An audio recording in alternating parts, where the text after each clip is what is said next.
Hai, kami dari kelompok 4 Sistem Operasi kelas C. Sekarang kami akan mempresentasikan mengenai chapter 4 dengan topik threads. Dan kelompok 4 beranggotakan Gerika Gerungan, Iran Sucipto, Givania Lonteng, dan ada Sintike Komalik. Untuk selanjutnya akan dipaparkan materi dari teman-teman sesuai dengan bagian-bagiannya. Dipersilakan.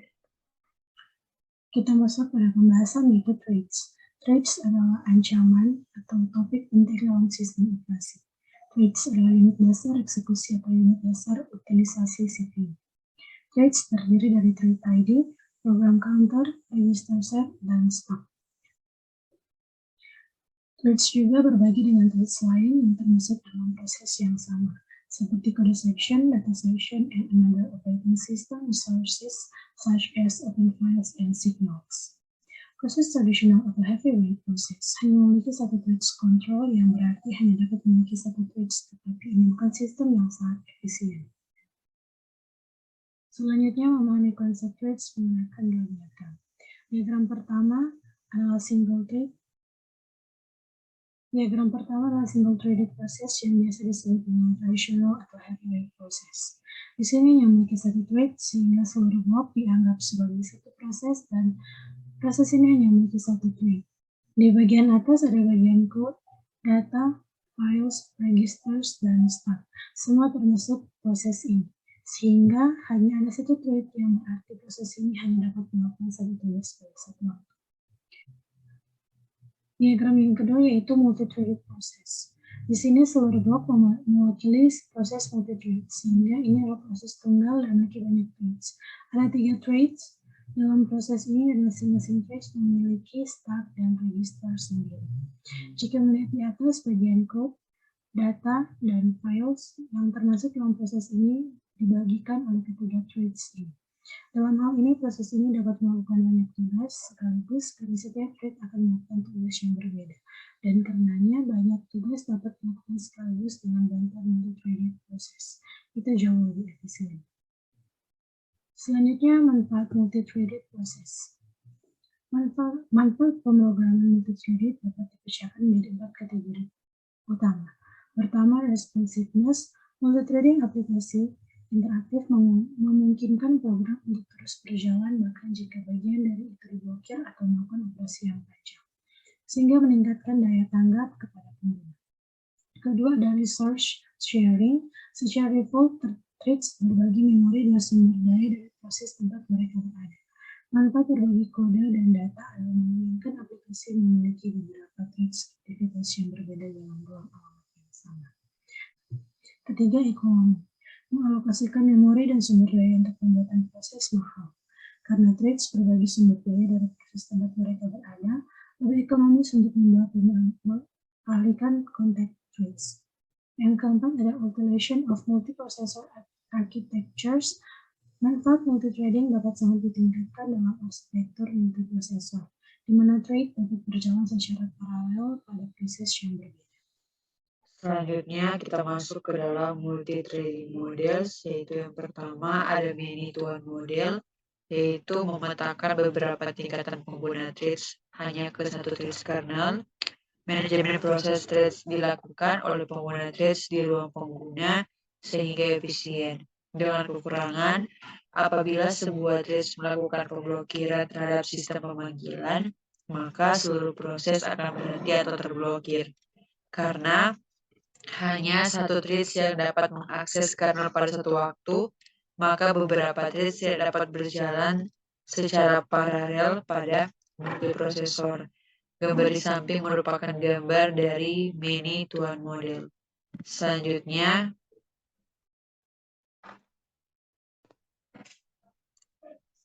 yang kedua ada one-to-one model, yaitu memetakan setiap threads pengguna ke dalam satu threads kernel, menyediakan lebih banyak konkurensi daripada many-to-one model, dengan mengizinkan threads lain berjalan bahkan ketika sebuah threads lain melakukan pemblokiran terhadap sistem pemblokiran.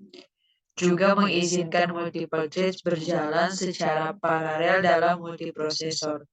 Dengan kekurangan dalam pembuatannya, pengguna memerlukan kernel yang sesuai karena biaya pembuatannya dapat membebani kinerja aplikasi. Sebagian besar implementasi modul ini membatasi jumlah yang didukung oleh sistem. Gambar ini merupakan dari one-to-one model. Selanjutnya, yaitu many-to-many model, yaitu menggandakan banyaknya threads pengguna ke jumlah kernel yang lebih kecil atau sama. Jumlah kernel threads dispesifikan untuk aplikasi tertentu atau mesin tertentu. Pengembangan dapat membuat pengguna sebanyak yang diperlukan. Threads kernel yang sesuai dapat berjalan dalam multiprosesor paralel.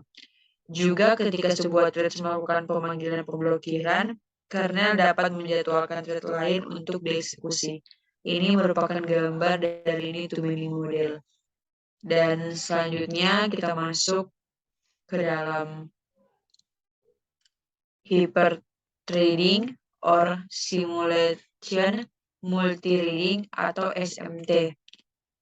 Sistem hyperthread adalah sistem teknologi prosesor yang memungkinkan sumber daya inti prosesor menjadi beberapa prosesor logis untuk kinerja. Hal ini memungkinkan prosesor untuk mengeksekusi dua thread atau set instruksi pada saat bersamaan. Karena hyperthreading memungkinkan dua aliran dieksekusi secara paralel, hampir seperti memiliki dua prosesor terpisah yang bekerja bersama. Dan gambarnya dapat dilihat pada gambar yang di tengah. Nah, selanjutnya teman-teman di sini ada subtopik fork and EXEC system calls. Nah, fork dan EXEC ini adalah panggilan sistem terutama untuk sistem berbasis Linux. Nah, sistem fork ini atau sistem garpu digunakan untuk membuat proses duplikat yang terpisah sehingga setiap kali digunakan, proses duplikat terpisah dari proses yang sama dari mana ia dipanggil dan akan dibuat.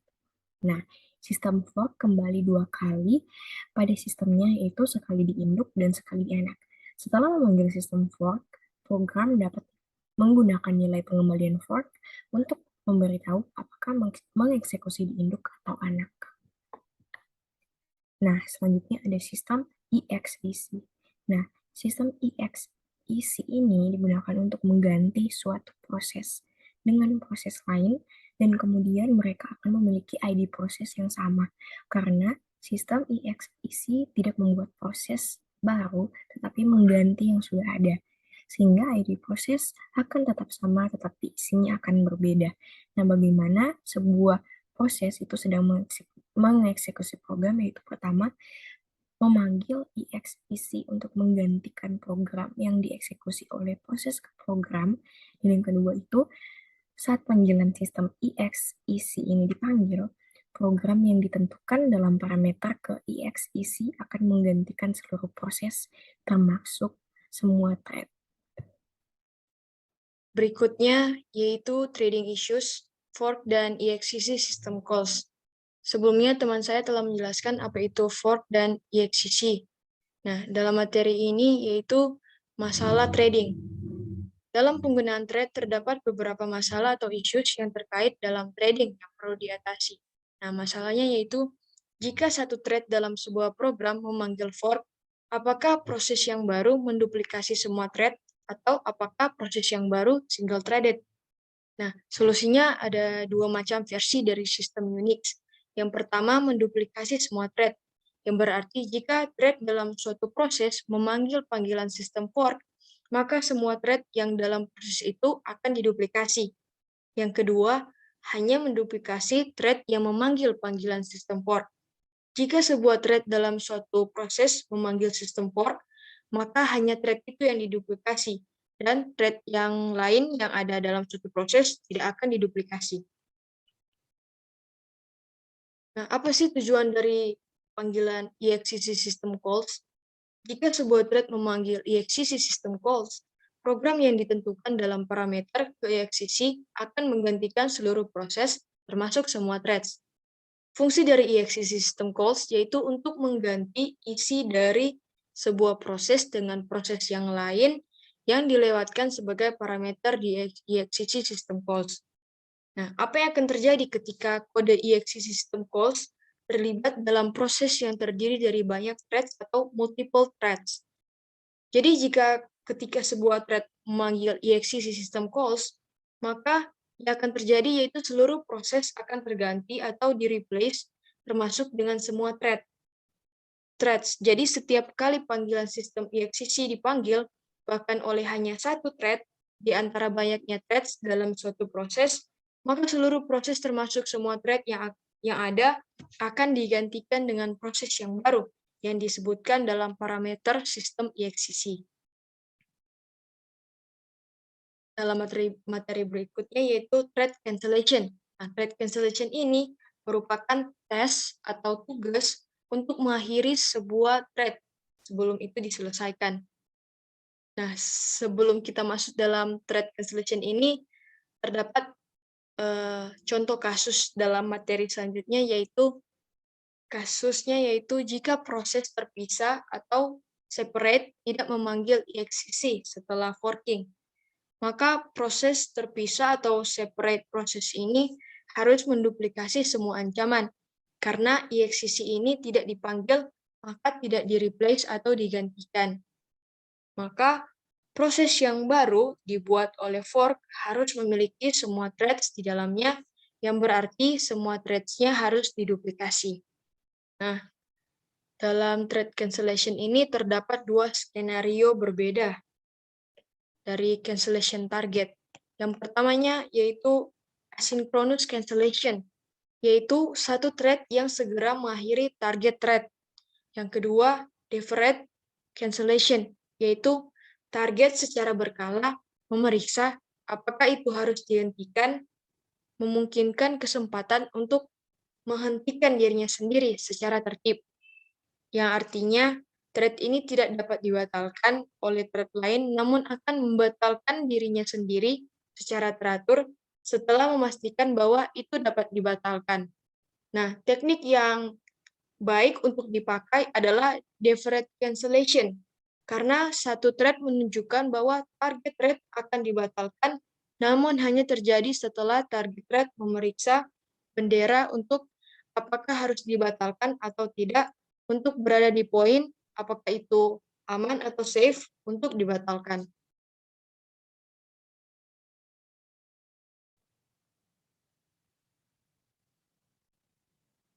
Demikianlah presentasi dari kelompok kami. Terima kasih.